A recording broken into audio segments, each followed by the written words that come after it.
Louvado seja nosso Senhor Jesus Cristo, para sempre seja louvado. Bom dia, meu irmão, minha irmã. Aqui é o Padre Daniel, da paróquia de Santa Bárbara. Hoje é dia 29 de maio, sábado. Somos convidados a refletir o Evangelho de São Marcos, capítulo 11, versículos de 27 a 33. Naquele tempo, Jesus e os discípulos foram de novo a Jerusalém. Jerusalém era uma cidade referência na época. É a cidade sagrada, é a cidade louvada nos salmos, nos profetas. Jerusalém, terra de Davi, Jerusalém, terra dos profetas, terra abençoada por Deus, mas ao mesmo tempo terra de grandes disputas, de grandes lutas, e marcada e manchada por sangue. Até os dias de hoje, todos os anos acontecem grandes conflitos naquela cidade e nós acompanhávamos no noticiário da TV que nos últimos tempos houve grande guerra naquela região e muitas pessoas, crianças, jovens e adultos perderam a vida por causa de uma guerra religiosa. E Jesus está nesse contexto. Só que Jesus quer a transformação. Só que Jesus não irá fazer nenhuma transformação pela guerra, pela violência e pelas armas. A arma que Jesus utilizará será o amor, a misericórdia, a compaixão. E então, enquanto Jesus estava andando no templo, os sumos sacerdotes e os mestres da lei e os anciãos aproximaram-se dele e perguntaram: Veja que há um grande número de autoridades daquela época. As autoridades que falavam em nome de Deus, as autoridades que interpretavam a palavra de Deus, que tinham poder sobre a consciência das pessoas. E eles se reúnem porque veem em Jesus um grande perigo e se reúnem para derrubar Jesus com seus argumentos falsos. Então perguntam: com que autoridades fazem essas coisas? Quem te deu autoridade para fazer isso?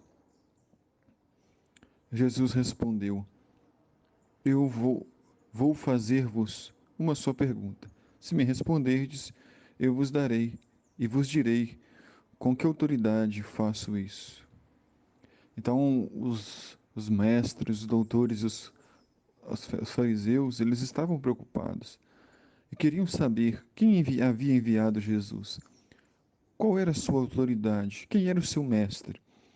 Porque nas culturas antigas, na cultura grega, na cultura dos judeus, sempre havia um mestre que formava seus discípulos.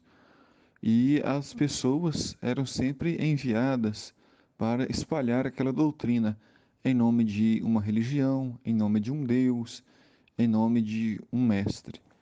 Então eles perguntam: mas qual é a sua autoridade? Jesus, percebendo a maldade no coração deles, devolve a pergunta e diz: Eu responderei, mas me respondam primeiro. O batismo de João vinha do céu ou dos homens? Respondei-me. E eles discutiram entre si, mas sua discussão foi vazia, porque eles eram pessoas vazias, tinham muito poder, muita autoridade, mas o coração era vazio, porque estava longe de Deus. E então eles discutiam entre si, dizendo: se respondermos que o batismo de João vinha do céu, ele vai dizer: por que não acreditastes em João? Devemos então dizer que vinha dos homens? Mas eles tinham medo da multidão, porque todos, de fato, tinham João na qualidade de profeta. Então eles ficaram em dificuldade. O argumento que eles tinham era fraco e não sabiam dar a resposta, porque não poderiam responder a verdade, mas tinham que agradar a multidão, tinham que procurar agradar as autoridades. Então eles simplesmente dizem: não sabemos. E então diz: pois eu também Não vos digo com que autoridade faço essas coisas. Veja, meus irmãos e irmãs, observe na sua vida, quando uma pessoa não tem argumentos, ela parte para a agressão. Sempre é assim. Na vida do casal, na vida da família, na vida da política, da comunidade. Quando a pessoa não sabe justificar o que ela acredita, quando a pessoa é insegura, quando a pessoa é dominada pela incerteza e pelo medo, ela parte para a agressão, ela parte para a violência, para, né, a brutalidade. E isso vai acontecer com Jesus. Como as autoridades, os mestres, doutores e fariseus não tinham argumentos para conversar com Jesus, irão utilizar a força para espancar, torturar e matar nosso Senhor Jesus Cristo. Mas Sua palavra não está presa, Sua palavra não pode ser acorrentada por nada e por ninguém. Ele permanece vivo, presente na nossa vida, em nossos corações. Não tenhamos medo daqueles que perseguem ao nosso corpo, daqueles que perseguem a nossa boa fama. Tenhamos medo do pecado, tenhamos medo de ter um coração vazio e sem Deus. É o único medo que devemos temer. Que Deus abençoe seu dia, abençoe sua família, te dando saúde e paz. O Senhor esteja convosco, Ele está no meio de nós.